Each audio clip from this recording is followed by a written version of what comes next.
ginagamit ng grupo po ni Donn Remo. This picture is obviously FPJ with, how old was Senator Grace here? A few months. A few months old. Okay. And this was the, what, will it be now the iconic picture that will be adopted for the campaign? Hindi naman. Wala pa namang official picture. That is our take in answering all the accusations against her na citizenship niya, ampon siya, kaya adopt Grace Poe Movement. Like, I adopt Grace Poe as my sister, I adopt Grace Poe as my mother, as my best friend forever. Okay. Yun yung peg namin, yun yung slant. This group has something to do with the ads that are coming out on TV already? Oh, no. Totally wala. autonomous of each other? Yes. Kasi yung sa ads naman ni Senator Grace, you have the scoring of FPJ. And although then, I will come up with my own. I have my own take on, of course, on what I will do in some of her political ads na makakatulong din. There are two things. You have the original score, the original lyrics, more or less. Yes. This is the Bagong Umaga. Yes. Pero may nakalagay doon, walang maiwanan. Would you be able to explain that? Or hindi pa kaya? Interpretasyon ko lang yan. Sarili mo kasi yan, hindi akin yan. Yeah. Kasi yung sasama sa amin, walang maiiwanan. Okay. Kasi usually, pag may nanalo, may naiiwan. Yes. Ito, walang iwanan. Okay. Win or lose. Pero and then, win or win tayo.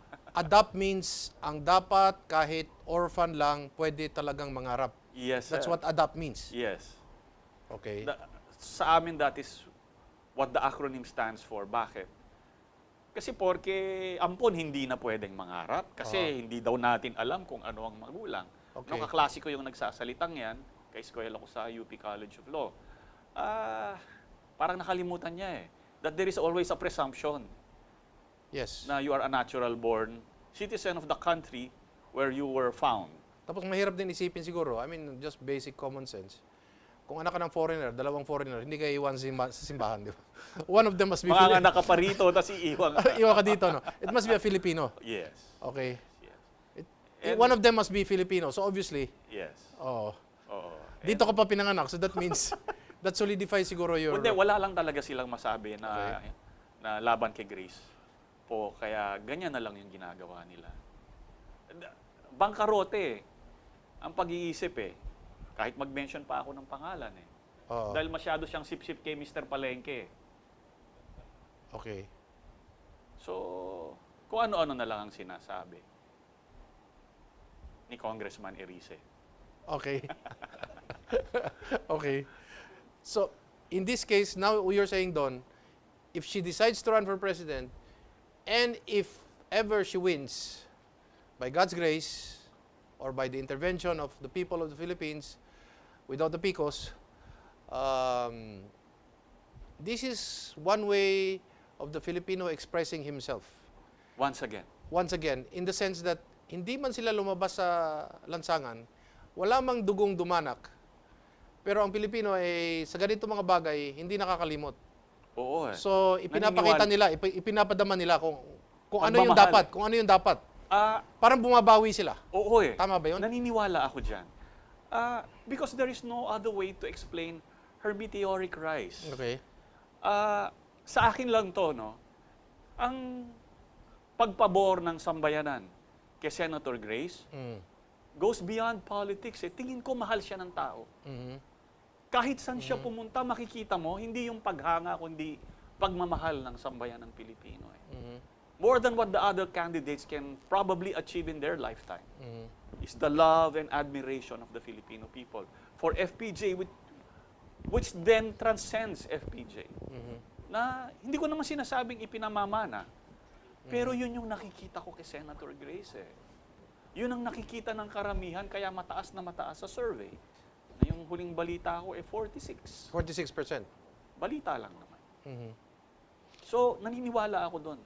Who do you think is Senator Grace's greatest opponent in this case? Is it, I won't mention who, but who do you think is the greatest opponent? Or is it the PICOS machine? Kasi, alam mo, controversial yung PICOS machine Ang pinakamalaking kalaban or adversary ni Senator Grace would be the clones of Garceliano. Okay. They come in many forms, Okay. and they're not necessarily ex-commissioner Garceliano. Okay. They can come in terms of IT experts Okay. that na pwedeng salaulain ang PCOS machines, or yung may guns, goons, and gold. Okay. There are many ways para makapandaya. Yun yung If you were going to rank her opponents, who would it be? very difficult to say at this point. But Okay. I think the surveys are pretty accurate. Okay. What do you think of tuwid na daan for 2016? Sobrang traffic eh, tuwid nga. Maaaring tuwid nga, pero sobrang traffic yung daan. Okay. So, kailangan baguhin. Sa akin, hindi sapat yung tuwid lang ang daan eh. Dapat tama yung daan. Tuwid nga, mali naman yung pupuntahan. Will Senator Grace resurrect yung bagong umaga? I think that is for us. I think That's for the movement. that's for the movement. Kasi pinakikita ng bagong umaga ni FPJ na si Senator Grace, katulad niya, hindi tradisyonal na politiko. Dito, naniniwala ako, yung sambayanan dapat ang bida in the end. Na ang lahat papabor sa sambayan ng Pilipino. Okay. How does this now dovetail your efforts? Is there a political party in the horizon which may also adopt Grace Poe? Or will be in alliance with Naniniwala ako, pananaw namin, tingin namin, major political parties outside the Liberal Party will coalesce to support Senator Grace. Okay. Let's start with the Liberal. Do you think there are some Liberal Party officials who will support her outside of the party position? There will be many, hindi lang some. Hindi lang sila nagpapaalam.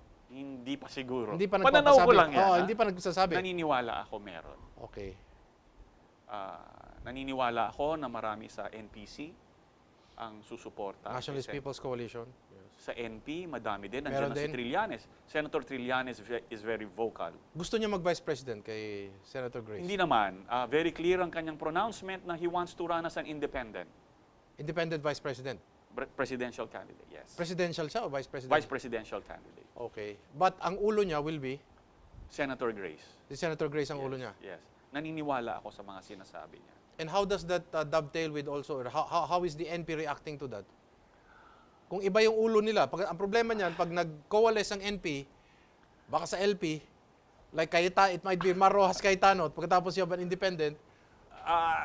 We can only speculate at this point, Yes. but Oo. hopefully, sa amin sila pupunta. Si Linggoy Alcuaz has come out for Grace Poe. Yes, he was with us in the Okay. opening of the Adopt Grace Poe Movement headquarters. Because, noong September 3. anong dahilan ng sinabi niya? Ang puso niyan, FPJ hindi mo na mababago yon eh. Okay. Hindi mo mababago. Kalinggoy, you and me and Res and everyone else, we went through a lot. Yes, yes. And 6-7 years going up against GMA made us bond in some way, even if we don't see each other. Yeah. We know how each other feels, and Oo. I think I know how Kalinggoy feels, and puso niyan, FPJ. What happens to Mayor Erap Estrada? Where will he straddle? He has alliances with UNA. He has, he has friendships with Vice President Binay, And Marrojas, no? Marrojas as well, and so. Has he indicated by his gesticulations sino susuportahan niya? Is it Grace Poe or? Naniniwala din ako sa sinabi niya na kapatid niya si FPJ. Okay. Babawi siya, hindi niya nasuportahan si FPJ dahil siya ay nakakulong Nakakulong siya. 2004. So babawi siya dito kay and Grace Poe? babawi siya ngayon. Yan yung mga sinasabi niya na pinaniniwalaan naman namin eh. Okay. May isang salita si Mayor Erap. Do you plan to visit these people na mga pinaniniwalaan ninyo? Para We always do. Lagi naman kaming dumadalaw sa kanila on a regular basis. where does Jinggoy Estrada, JV Ejercito fall into the mix? I think JV, by inviting Senator Grace Poe and what he said during the Independence Day celebrations in San Juan, I think, That's it. oo eh. Tingin Malaking ko, statement na yun. Oo eh. we were jumping up and down with joy. And Okay. syempre, kinakapatid niya yan. How about si Senator Jinggoy? I think likewise. Okay. Likewise. So, kinakapatid din niya yan. So, naniniwala ako. That eventually they will all get together and... Yes. Somehow. Somehow. Iba pa rin yung bond between ERAP and FPJ. Okay. What do you think is now the greatest threat to Grace Poe's running? The citizenship issue? Hindi eh. Hindi rin. Hindi eh. Wala, the law is very clear, no? Oh. If you are a natural-born Filipino and you acquire a second citizenship, once you renounce it, your second citizenship, Yeah. and reacquire your Filipino citizenship, ang sabi ng batas, napakaliwanag yan eh. Oh. It is as if you never lost your natural-born status. Okay. There is no ifs, no buts. You are a natural-born citizen and walang exceptions yan. Napakalinaw ng batas. So, dinidistort lang ng mga kalaban. Again, dahil wala silang ibang masabi, laban kay Grace Poe. Do you see the possibility that she may decide to run for vice president? Or that's not in any of the language of Grace Poe? Sasabihin ko lang yung sa FPJ, ano? Yeah, of course. Yung sense nyo lang. Ikaw ang nangunguna eh. Bakit ka papayag na? Ba't ka papayag na, di ba? Oh. Ang lamang niya sa survey, ang layo Mataas. Parang si FPJ din yan, lamang na lamang sa survey. Oh. Nung nag-usap sila ni Senator Lacson at that time, there were talks about sinong magva-vice. Eh bakit? Eh kami yung nangunguna. Mm. Pero hindi ko pa rin alam kung ano talaga yung... Could it be possible that she will just decide to run or just stay as senator? Of course, Finish that's a her possibility because finish she her has 3 not... terms. Of I mean, her course. 3 years. Pwede pa rin yan kasi hindi pa naman siya finally nag-decide. Although again, baka malapit na. Baka. Okay. So far in terms of reception, how is the reception? Pagpunta ng mga, aside from ng mga selfies na nakikita na sa TV, but I mean, Eric, yung mga alam ko, matatanda, yung mga, how it is? Eric, alam ko, FPJ yung puso mo. Pag nakita mo yung mga litrato, magiging napakasaya. Oo. Kung ano yung reception kay FPJ? Same. Kasi naniniwala ako doon sa sinabi mo kanina eh. Oo. Parang may kurot sa puso yung mga tao na hindi na iluklok si FPJ kahit siya yung tunay na nanalo. Oo. Meron tayong guilty feeling kahit papaano eh. Okay. Na hindi natin tinayuan. Oo eh, Hindi hindi natin enough. pinaglaban. Hindi enough. Pinaglaban natin pero hindi sapat yung nagawa natin para makamtan ng katotohanan. Eh. Oo. So Pareho tayo, Eric. Alam. So, it'll take a while, no? October pa. Yes. Okay. Yes. But it can be sooner. Who knows? Is there any official color or is there any... I think it'll Marian be the, blue and white. Kaya... Marian blue and white. Okay. Okay. Yes. That it will be the same colors as ano, parang the... FPJ. Okay. Have you approached Miss Susan Roses regarding your intentions, or is she encouraging you? Is she how is the reception as far as the household of Susan Roses? Tita Swanee, Don't answer that. We'll return after these few reminders. she knows what's in our hearts.